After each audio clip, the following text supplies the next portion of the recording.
Now, back to Network Earth, where America goes green on TBS. Hello and welcome back. So what do you suppose this is? Is it art? Is it a boulder with bad skin? Or is it one solution to the problems of our disappearing coral reefs?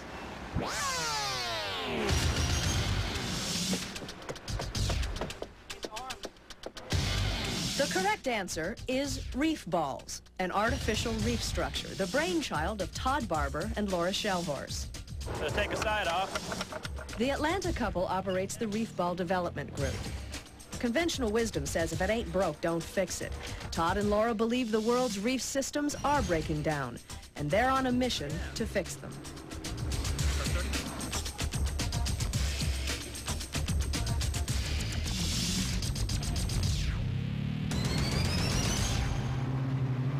Well, much of the coral reefs and other types of reefs in our nation have been destroyed by things like fertilizer runoff, careless anchor drops. It can even happen by divers carelessly touching the coral when they're down there enjoying the corals. So we really need to put some of that back. People have been sinking artificial reefs for years to try and attract fish and increase fishing stocks, concrete car bumpers, underwater pyramids. But Todd believes the reef ball is friendlier.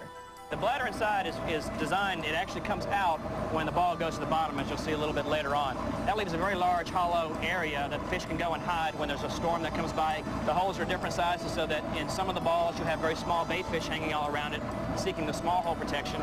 Other balls have larger holes so that the bigger fish have protection as well. What we're trying to mimic is natural reefs.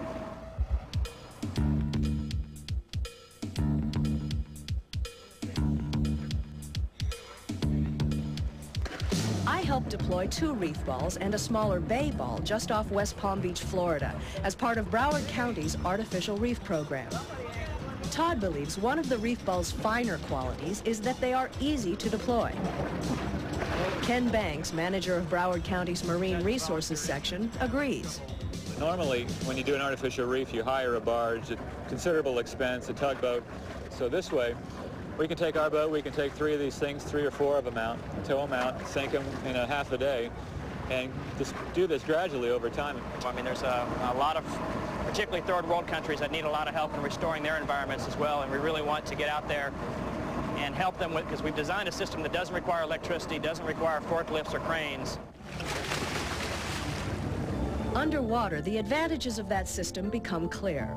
The homely structure floats gently to the ocean floor, buoyed by the partially inflated central bladder. De-inflate the bladder, pull it out, and it's done. On this deployment, the second ball drifted several yards away from the first, too far away to make a good reef. One of the divers re-inflated the bladder with air from his tank, and the 3 of us were able to move the 1,800-pound balls next to each other. A fish moved in immediately, and within a month, says Todd, corals will begin to grow because of the unique chemistry of the concrete. We've done a lot of work and research to really design a concrete that doesn't have any, it's completely inert in the water. There's no pH change to the surface like some forms of concrete, and corals are very, very sensitive to pH changes and won't necessarily grow on some of those surfaces. Reef balls are available in 6 different sizes and have been deployed from Maryland to Mexico. And the folks attempting to fix these dying reefs are volunteers. Yeah, very typically what we try to do is, first of all, we find a county program or somebody who already has an existing artificial reef permit or are building reefs today. Then we go and try to find private sponsors to pay for the construction of the molds themselves. And those private sponsors then donate those molds to the program, which then organizes local volunteer labor and volunteer concrete and volunteer boats to take everything out and build the reefs. Do you think that because you're getting the public involved, you're creating an investment, a personal investment in the reefs? I believe that's one of the most critical things that we're doing, is we're really getting people involved where they really understand it.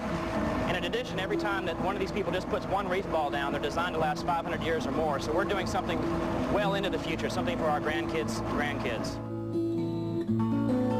As with anything, there are lots of ways to restore and preserve coral reefs, but several national dive associations have adopted the Reef Ball program for being particularly effective.